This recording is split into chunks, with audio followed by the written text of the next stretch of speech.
거룩하고 복된 주님의 날입니다. 오늘 주시는 말씀 같이 보시겠습니다. 고린도전서 15장 20절에서 28절입니다.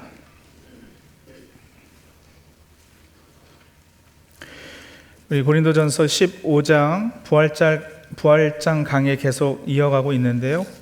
20절에서 28절 한 절씩 교독식으로 읽겠습니다. 그러나 이제 그리스도께서는 죽은 사람들 가운데서 살아나셔서 잠든 사람들의 첫 열매가 되셨습니다. 한 사람으로 말미암아 죽음이 들어왔으니 또한 한 사람으로 말미암아 죽은 사람의 부활도 옵니다. 아담 안에서 모든 사람이 죽는 것과 같이 그리스도 안에서 모든 사람이 살아나게 될 것입니다. 그러나 각각 차례대로 그렇게 될 것입니다. 첫째는 첫 열매이신 그리스도요. 그 다음은 그리스도께서 재림하실 때에 그리스도께 속한 사람들입니다.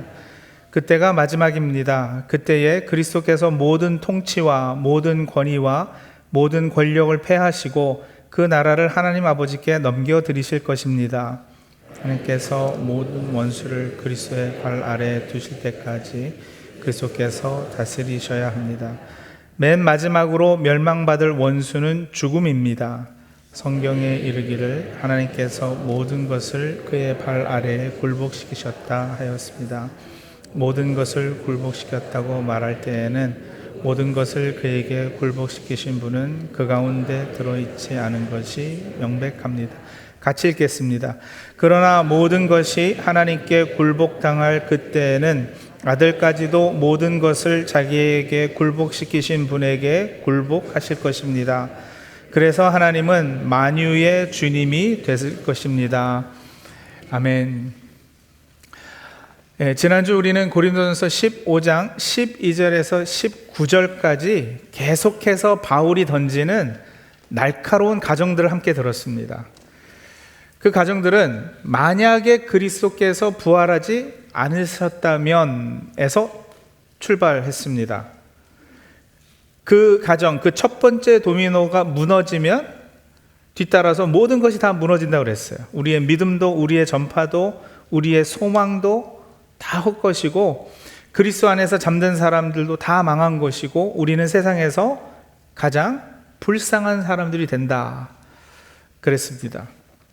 그러다가 그 절망의 끝에서 바울 사도는 그 가정을 끝내고는 20절에 이렇게 선포하죠.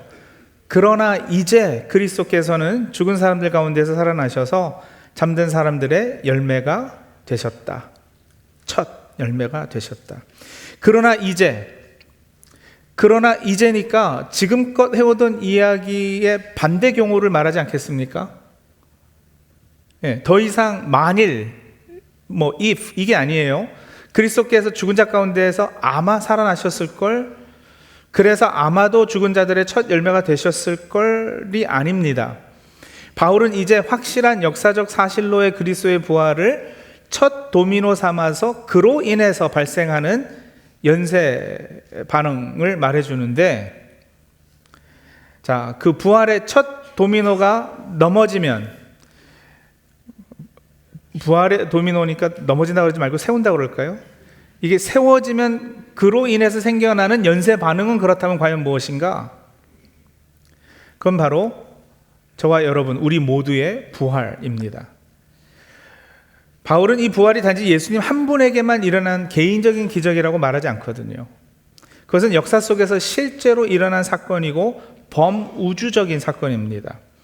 바울의 눈에는 예수님의 부활을 통해 인류 전체로 번져가는 훨씬 큰 무언가가 보이는 겁니다. 그래서 그는 이 거대한 영적 연쇄 반응을 설명하기 위해서 두 사람을 우리 앞에 세우는데, 그게 바로 아담과 그리스도입니다.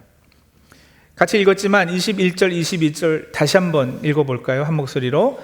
한 사람으로 말미암아 죽음이 들어왔으니 또한 한 사람으로 말미암아 죽은 사람의 부활도 옵니다. 아담 안에서 모든 사람이 죽는 것과 같이 그리스도 안에서 모든 사람이 살아나게 될 것입니다. 아담 안에서, 그리스도 안에서. 성경이 인간을 보는 가장 깊은 기준이 바로 이것인데, 즉 나는 혼자 떨어진 개인이 아닌 겁니다. 나는 누군가에 속해 있는, 누군가의 안에 있는 존재입니다. 근데 초이스는 두 개밖에 없어요. 아담 안에 있느냐 아니면 그리스도 안에 있느냐. 이게 바울이 인간을 이해하는 가장 근본적인 자리인데, 여러분 이 표현들이 처음에는 좀 낯설게 들릴 수 있죠. 아담 안, 그리스도 안. 이게 무슨 말일까? 바울은 아담과 그리스도를 인류의 두 대표, 두 조상으로 대조하고 있는데, 아담은 첫 창조의 조상이고요, 그리스도는 새 창조의 조상이 됩니다. 그리고 여기서 중요한 열쇠는 바로 대표라는 개념인데, 여러분 우리는 대표, 그 의미를 잘 알고 있죠. 뭐 어렸을 때 반대표 해보신 분도 계실 거고요, 회사 대표, 국가 대표. 근데 그런 대표는요, 물론 나 대신 일하고 어느 정도 책임도 지지만, 예를 들어서 국가대표팀이 경기에서 지면 우리는 아쉬워할 수는 있어도요, 내 인생이 뭐 실제로 망하고 이러진 않거든요. 물론 어느 정도 나에게 영향을 미치기는 해요. 우리 팀이 지면 기분 나쁘니까요. 나를 대표하는 그 누군가가 잘못하면은 뭐 실망도 하고 하죠. 하지만 여전히 나와 대표는 어느 정도 분리되어 있는 것도 사실이에요. 근데 성경이 말하는 대표는 전혀 다른 차원입니다. 약간 어려운 말로는 내포적 대표, inclusive representation 이라고 부르는데, 이 대표의 운명이 곧 나의 운명이 되는 관계를 뜻하는 거예요. 그러니까 대표의 승리가 곧 나의 승리가 되고, 대표의 실패가 곧 나의 실패가 되는 아주 철저한 결합을 말하는 거죠. 인류의 첫 사람인 아담이 바로 그런 대표였습니다. 여러분, 아담의 씨 안에 그의 후손이 담겨 있었잖아요. 그죠? 그러니까 인류는 아담이라는 조상의 뿌리에서 피어난 가지들입니다. 뿌리가 오염되면 모든 가지가 함께 시들 수밖에 없듯이, 아담 한 사람의 선택과 운명은 그 줄기에서 태어난 모든 인류의 운명을 통째로 결정해 버린 거예요. 나는 싫은데요? 내 초이스는 없었는데요? 여러분, 태어난 거 생각해 보세요. 내가 내 엄마 아빠를 선택했어요? 그럴 수는 없는 거 아니겠어요? 어느 날 보니까 나는 태어났어요. 생명이 주어졌어요. 나는 엄마 뱃속에 있었던 사람이에요. 또 우리 엄마는 또 그 엄마의 뱃속에 있었던 사람이에요. 그 얘기하는 거예요. 아담의 씨 안에 그의 후손이 담겨져 있어서 같은 운명의 배를 타고 있었다. 나무도 그렇잖아요. 나무. 가지는 혼자 공중에 떠 있는 것이 아니에요. 줄기에 붙어 있습니다. 줄기가 살아있으면 가지도 살아요. 반대로 줄기가 병들어서 죽으면 가지도 함께 말라갑니다. 가지가 아무리 나는 혼자 살겠다고 버텨도 줄기에서 끊어진 가지는 살 수 없습니다. 그러니까 아담이 바로 그 줄기라는 거예요. 첫 창조의 줄기. 그리고 우리는 그 줄기에서 나온 가지들입니다. 아담이 하나님께 순종하지 않고 자기 자신을 주장하는 길로 들어갔을 때, 그것은 아담 혼자만의 개인의 작은 실수가 아니었습니다. 인류의 줄기가 잘못된 방향으로 이렇게 휘어지는 사건이었던 겁니다. 그 줄기에서 돋아난 가지들이 우리들이고요. 그래서 성경이 뭐라고 말하느냐? 아담 안에서 모든 사람이 어떻게 돼요? 죽는다. 아담의 죄가 뭐였죠? 하나님 없이 내가 하나님처럼 되겠다는 것이었어요. 하나님께 의존하지 않고 내가 내 삶의 주인이 되겠다는 것. 그리고 여러분, 솔직히 말하면 그 마음은 여전히 오늘 우리 마음에도 자리하고 있거든요. 심지어는 하나님을 믿는 우리도요, 믿는다고 하면서도 자꾸 내가 중심이 되려 하는 노력을 끊이지 않죠. 기도한다고 하면서도 결국 내 뜻이 이루어지기를 바라고요. 하나님을 의지한다고 말하지만 실제로는 내 힘, 내 계산, 내 경험을 붙들 때가 꽤 많이 있습니다. 그리고 그것이 아담 안에 있는 인간의 모습이에요. 저도 그렇고 우리 성도님들도 그렇고요. 그리고 그 길의 끝은 생명이 아닙니다. 죽음입니다. 성경이 말하는 죽음은 단지 호흡이 끊겼다, 숨이 끊어지는 순간, 이것만 말하는 게 아니에요. 무엇보다 하나님과의 관계가 끊어진 것이 죽음이고, 그래서 사랑해야 할 사람이 서로에게 상처 주는 것, 영원을 향해 지음을 받았는데 시간에 매여서 늙고 병들어가는 것, 결국 사랑하는 사람과 이별하고 무덤 앞에 서게 되는 것, 이 모든 것이 다 그 죽음이라는 병에 걸렸기에 나타나는 죽음의 증상들입니다. 우리는 숨쉬고 있지만 이렇게 여전히 죽음의 그림자 아래 살아가요. 웃으면서도 마음 한쪽에는 두려움이 있고, 성취를 이뤄가면서도 허무가 따라오고, 사랑하지만 상처를 주고받고, 만남이 있으면 헤어짐이 있고, 붙잡고 싶지만 결국은 언젠가는 놓아야 하는, 그리고 이것이 바로 아담 안에 있는 인간의 현실입니다. 자, 그러면 과연 우리는 여기서 벗어날 수 있을까? 죽음의 증상들이 없어지려면 죽음의 병이 나야 할 텐데, 대체 어떻게 해야 이 죽음의 묶음에서 우리가 풀려날 수 있을까? 착하게 살면 되겠죠? 종교 생활을 더 열심히 하면 되겠죠? 아니, 고개 끄덕거리는 분들은 뭐예요? 아니요, 그렇지 않아요. 그것들이 삶에 도움을 줄 수는 있겠습니다만 어느 정도, 그러나 그것들이 죽음을 이기지는 못한다고요. 인간의 근본 운명을 바꾸지는 못한다고요. 그래서 우리에게 필요한 것은 여러분, 새로운 대표입니다. 새로운 줄기, 새로운 생명의 근원이 필요해요. 그리고 하나님께서는 그 새 대표를 우리에게 보내주셨습니다. 누구요? 예수 그리스도이십니다. 아담 안에서, 그리스도 안에서. 그래서 그 대조를 한번 보세요. 첫 아담은 자기 주장으로 죽음을 가져왔다면, 마지막 아담이신 그리스도는 자기 희생으로 생명을 가지고 오셨어요. 첫 아담은 하나님처럼 되려고 했습니다. 그러나 그리스도는 하나님이시면서 사람의 몸을 입고 낮아지셨습니다. 첫 아담은 순종의 길을 버렸습니다. 그러나 그리스도는 죽기까지 십자가에서 순종하셨습니다. 그래서 바울이 말합니다. 아담 안에서 모든 사람이 죽는 것과 같이 그리스도 안에서 모든 사람이 살아나게 될 것이라고요.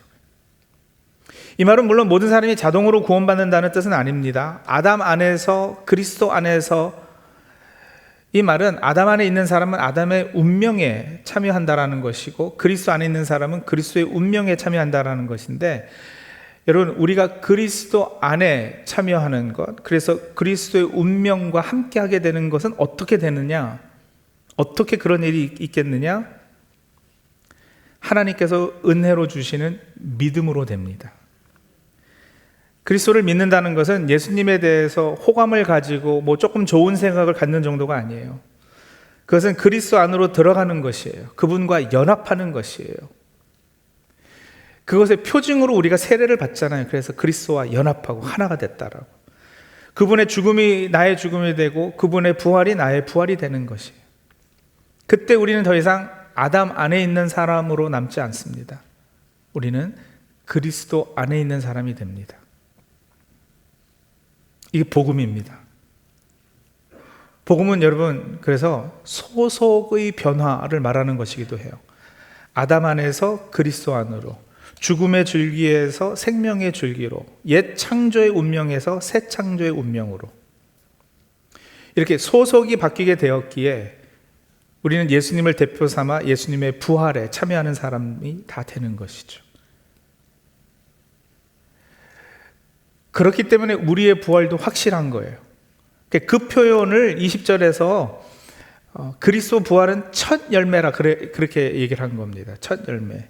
당연히 밭에 첫 열매가 맺히니까 농부가 알지 않겠어요? 아, 이제 시작됐구나. 뭐가? 수확이. 첫 열매 하나가 전부가 아니라 그것은 뒤따라올 모든 수확의 보증이 됩니다. 예수님의 부활이 그렇다라는 거예요. 그분만 부활하고 끝, 이게 아니고요. 첫 열매로 부활하셨기 때문에 그분을 대표 삼은, 그분께 속한, 그분 안에 있는 사람들도 반드시 부활할 것이다라는 거예요. 여러분, 첫 열매, 처음 것, 혹은 또 장자라는 말에는 구약의 깊은 기억이 담겨 있습니다. 출애굽 때 이스라엘의 장자들이 살아난 것은 자기들이 의로워서가 아니었거든요. 6월절 어린 양의 피 때문이었어요. 누군가의 희생 때문에 살았어요. 첫 열매는 바로 그 대속의 기억을 품고 있습니다. 성경에서는 그래서 장자란 자기의 희생으로 나머지를 살려내는 역할을 하는 사람을 의미해요. 예수님께서 바로 그 장자셨고요. 그 장자로서의 역할을 하나님께서 인정하고 받아주셨기에 우리의 또 첫 열매가 되시는 거예요. 십자가에서 자신을 내어주심으로 우리를 살려내셨고 하나님께 받아들이셨기 때문에 그분께 속한 모든 사람들이 받아들여지는 거예요.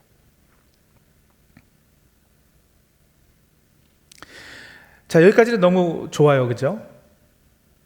우리도 부활할 거다. 좋아요. 근데 한 가지 우리가 좀 고민해야 되는 건 이거죠. 여러분, 밭에 첫 열매가 선명하게 맺혔다는 것은 추수가 시작되었다는 뜻이긴 해요. 하지만 밭 전체의 수확이 끝났다는 것은 아직 아니잖아요. 첫 열매를 거둔 날부터 온 밭의 곡식을 창고에 다 드리는 최종 수확의 날까지는 반드시 이 시간의 간격이 존재하는 거예요. 바로 그 영적인 타이밍 때문에 우리는 지금 어떤 기간을 살고 있느냐? 여러분 너무나도 자주 들었을 그 이미 그러나 아직의 사이에서 살고 있다는 거예요. 우리는 이미 그리스도 안에 있어요. 이미 죄사함을 받았어요. 이미 부활의 생명이 우리 안에 시작이 되었어요. 그러나 아직 우리의 몸은 부활의 몸을 입어 변화되진 않았어요. 그래서 아직 병들어요. 아직 늙어가요. 그래서 장례식을 치러요.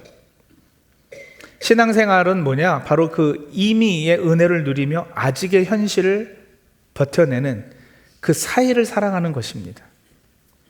이미 부활의 첫 열매를 맛보았지만 아직 완전한 수확을 기다리는 이 사이에서의 시간. 근데 그 사이의 시간이 너무나도 때로는 고달프고 어려워서 그래서 그 사이에 있는 사람들을 향해 바울 사도가 고린도서 15장 이 부활장에서 해주는 것이 뭐냐면 위로예요. 격려예요. 뭐라고요? 그 기다림은 불안한 기다림이 아니다라는 사실을 알려주는 거예요.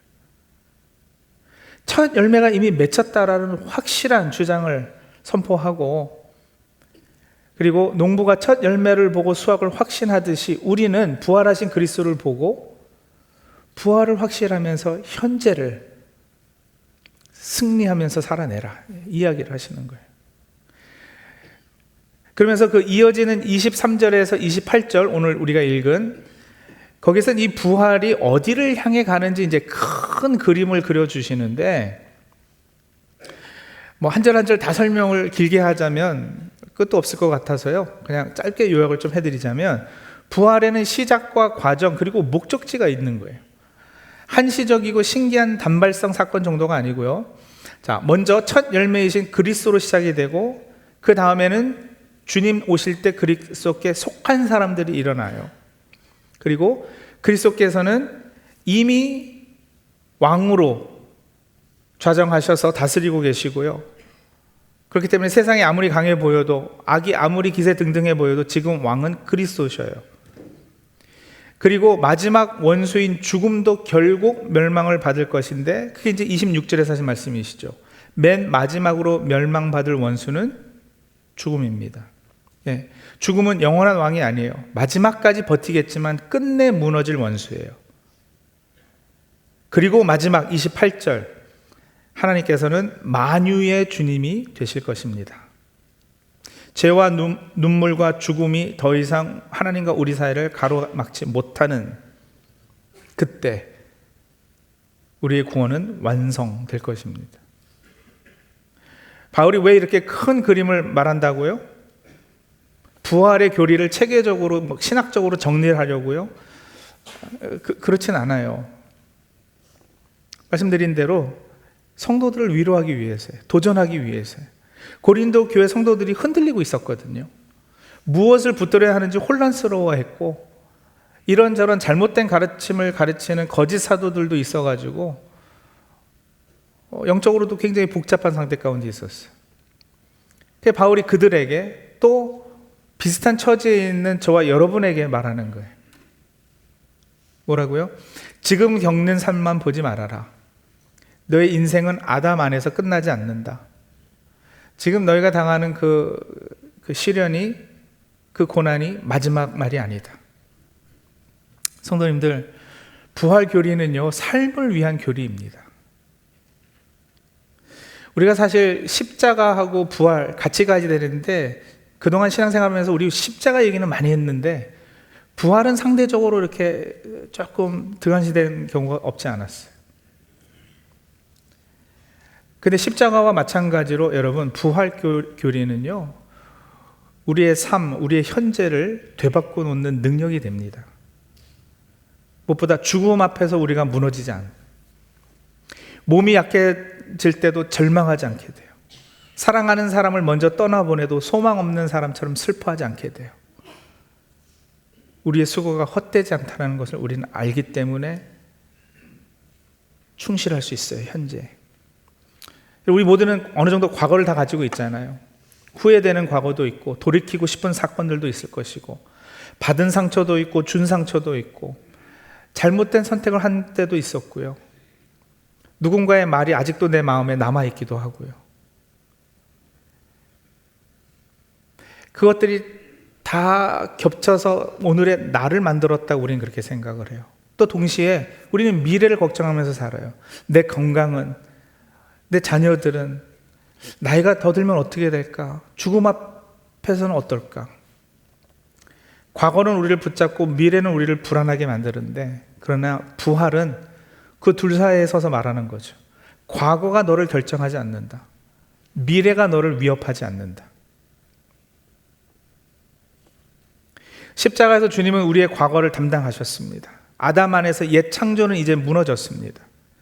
부활을 통해 그리스도 안에서 주님은 우리를 새롭게 창조하셔서 새로운 미래를 열어주셨습니다. 그러므로 그분의 십자가와 부활 안에서 과거와 미래가 만납니다. 우리는 더 이상 과거의 죄와 상처에 묶여있는 사람들이 아닙니다. 우리는 더 이상 미래의 죽음과 불안에 끌려다니는 사람들이 아닙니다. 우리는 그리스도 안에서 현재의 삶을 승리하게 풍성한 삶을 살아내는 사람들입니다. 또 우리는 땅을 딛고 살잖아요. 아침에 일어나야지 돼요. 일하러 가야죠. 병원 예약도 해야 하고요. 나라들은 청구서도 내야 되고요. 자녀들이 어리면 아이들 걱정도 해야지 되고, 교육시켜야지 되고, 감정도 다스려야지 되고. 여러분, 신앙생활 한다고 땅의 문제가 사라지지 않는다고요. 우리는 그리스도 안에 있지만 여전히 이 땅을 딛고 살아가요. 그러나 부활은 뭐라고 말하느냐? 너는 그렇다고 땅에만 속한 사람이 아니다. 그리스도 안에서 하늘의 생명이 내 안에 이미 시작이 되었다. 부활하신 그리스도께서 지금 왕으로 너를 다스리신다. 여러분, 그렇게 하늘이 땅에 내려앉았습니다. 하늘과 땅이 만나는 거예요. 예배당에서만이 아니고요. 우리의 가정에서, 눈물로 기도하는 그 방에서, 내일 출근하는 일터에서, 병원 대기실에서 조용히 주님을 붙드는 그 순간에 하늘은 땅에 내려앉습니다. 왜냐하면 부활하신 주님이 지금은 살아계시기 때문에 그래요. 과거와 미래가 만나고 하늘과 땅이 만나는 삶을 사는 것, 이게 우리들에게 주어진 축복이에요. 그리고 그것을 계속해서 누리는 것은 그다지 복잡하지 않아요. 다만 여러분, 확인하고 붙잡아야 할 것들이 있어요. 첫째, 내가 어디에 붙어 있는지 매일 확인하시는 작업을 하셔야 돼요. 나는 오늘 무엇에 붙어 있네? 내 힘에 붙어 있는지, 그리스도께 붙어 사는지, 내 두려움에 붙어 사는가, 아니면 부활의 소망에 붙어 사는가. 가지가 줄기에 붙어 있어야 살듯이 우리는 그리스도께 붙어 있어야 삽니다. 성도님들, 이번 한 주만이라도요, 너무 많은 것 때문에 여기저기로 이렇게 끌려다니지 마시고요, 확인하셔요. 먼저 주님께 붙어 계셔요. 잠시 말씀 앞에 머무는 시간을 꼭 가지세요. 그래서 불안이 올라올 때 조용히 고백하시는 거예요. 나는 그리스도 안에 있다. 둘째로요, 죽음의 증상들이 마지막 현실이 아님을 꼭 기억하시기 바랍니다. 몸이 약해지는 것, 관계의 상처, 실패감, 외로움 있어요. 없는 척, 아닌 척 안 하셔도 돼요. 믿는 사람도 아파요. 믿는 사람도 올 때가 있고요. 우리 예수 잘 믿어도 때로는 흔들려요. 그러나 우리는 그것들이 우리의 마지막 말이라고 믿지 않습니다. 마지막 말은 부활이에요. 마지막 말은 생명입니다. 셋째, 그렇기 때문에 여러분, 우리가 하는 모든 수고가 헛되지 않다라는 거 기억하세요. 지난주에도 말씀드렸는데 자꾸 말씀드릴 수밖에 없는 것이 고린도전서 15장에서 바울이 이 표현을 계속하시기 때문에 그래요. 헛되지 않다. 심지어는 마지막 절 58절인데요. 이렇게 마무리한다니까요. 고린도서 15장을 형제자매 여러분, 굳게 서서 흔들리지 말고 주의 일을 더욱 많이 하십시오. 여러분이 아는 대로 여러분의 수고가 주님 안에서 어떻게 해요? 헛되지 않습니다. 가정에서 사랑하는 수고, 자녀를 위해 기도하는 수고, 용서하려고 애쓰는 수고, 믿음으로 하루를 버티는 수고, 이 모든 것이 헛되지 않습니다. 그리스도께서 살아나셨기 때문에요. 사랑하는 성도님들, 지난주 바울 선생님이 우리에게 물었죠. 만약에 부활이 없다면. 그 질문 앞에서 모든 것이 다 무너지는 걸 우리는 지켜봤어요. 근데 오늘 바울은 더 이상 묻지 않고 선포합니다. 그러나 이제 그리스도께서 살아나셨습니다. 그러나 이제 안에서 모든 것은 다시 세워지고 제자리에 서게 될 것이에요. 아담 안에서 흘러오던 죽음의 과거가 그리스도 안에서 열리는 부활의 미래와 만납니다. 우리 주님의 십자가 죽음과 부활하심으로 하늘이 땅으로 내려앉아 하늘과 땅이 만납니다. 하늘과 땅 사이의 거리가 사라지고 하나님께서는 만유의 주로서 만유 안에 계실 것입니다. 아담 안에서 죽음이 우리를 붙들고 있어 온갖 죽음의 증상들을 만들어내었지만 이제 그리스도 안에서 생명이 우리를 붙들기에 우리는 생명을 얻되 풍성히 얻을 것입니다. 이미 하늘이 땅에 내려앉았지만 그러나 아직 땅이 하늘로 옮겨지지는 않았기에 아직 눈물이 있고 아직 아픔이 있으며 아직 죽음의 그림자가 지나가지만 기억하십시오. 마음에 새기십시오. 그것들이 우리의 마지막 말은 아닙니다. 그리스도께서 부활의 첫 열매가 되셨습니다. 그러므로 우리도 살 것입니다. 이 소망으로 위로받고 새 힘을 얻고 부활의 사람으로 살아가는 저와 사랑하는 모든 성도님들 되시기를 주님의 이름으로 축복합니다. 기도하겠습니다.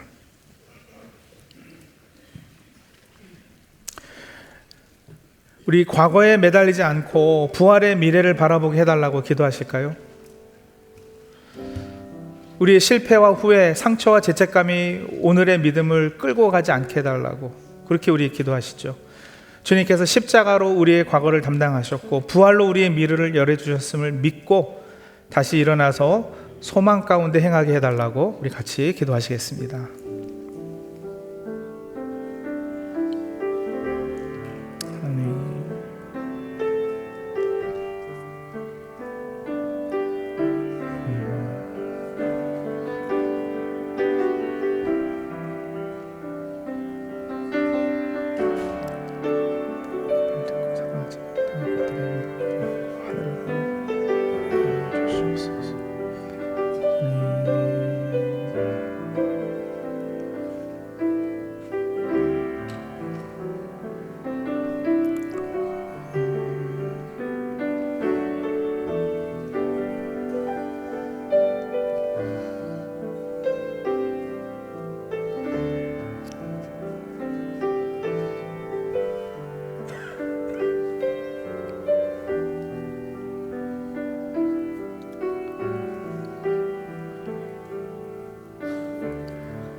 우리 한 가지 더 기도하겠습니다. 우리는 땅에 발딛고 땅 위를 걸으며 살아갑니다. 하지만 땅의 것들에 묶이지 않고 하늘을 살아내게 해달라고 우리 기도하실까요? 먹고 사는 염려, 건강의 두려움, 자녀와 가정의 걱정, 세상의 기준에 마음을 빼앗기지 않게 해달라고, 이 땅을 성실히 살아가되 땅에 갇히지 않고 부활하신 주님의 다스림 아래서 하늘의 생명과 평안을 누리는 우리 되게 해달라고 우리 같이 기도하시겠습니다. 일상에서 마주하는 질병, 이별, 외로움, 아니 그 외 여러 죽음의 증상들 앞에 낙심하지 않게 해주시옵소서.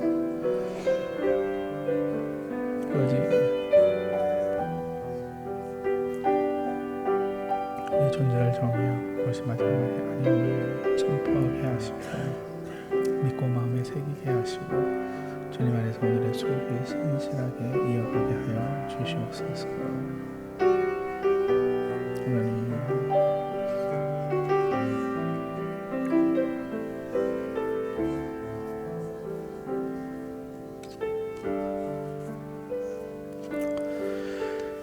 사랑과 은혜의 하나님 아버지, 만약 부활이 없다면 우리의 모든 소망과 수고가 헛것이 된다던 절망의 자리에서, 그러나 이제 그리스도께서 살아나셨다는 영광스러운 복음의 선포를 듣게 하시니 감사합니다. 우리가 더 이상 아담의 오염된 줄기에 매여 죽음의 그림자 아래 두려워함에 살지 않도록 하시고, 새로운 대표이신 그리스도 안에서 생명의 미래를 소망하며 살게 도와주시옵소서. 이미 우리 안에 시작된 하늘의 생명을 품고 여전히 땅을 딛고 살아가는 일상의 모든 자리에서 부활의 능력을 나타내기 원합니다.